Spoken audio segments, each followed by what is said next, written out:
Sve što vas interesuje na jednom mestu. Vaša dnevna doza. Prijavite se.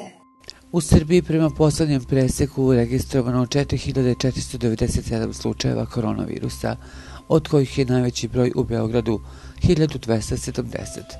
Gradovi sa trocifrenim brojevima novozaraženih su Novi Sad sa 256 slučajeva, Niš sa 232 slučaja, Kragujevac sa 107 slučajeva i Kraljevo sa 103 slučajeva.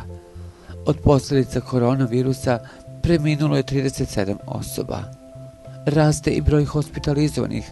Trenutno se na bolničkom lečenju nalazi 6844 pacijenata, a na respiratorima su 254 pacijenata. Lekari upozoravaju da su kliničke slike sve teže i da samo kombinacija vakcinacije i zaštite mogu da zaustave epidemiju.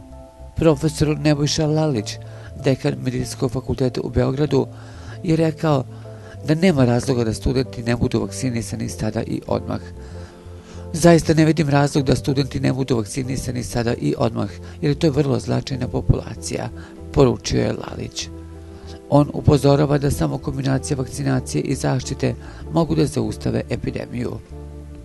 Svi zainteresovani građani mogu da iskažu interesovanje za vakcinacije protiv korone pozivanjem broja 0800 222 334, ali preko e-portala uprave na kojem su od juče dostupne nove usluge vezane vakcinisanje, propušten termin za vakcinaciju i potvrda o vakcinaciji.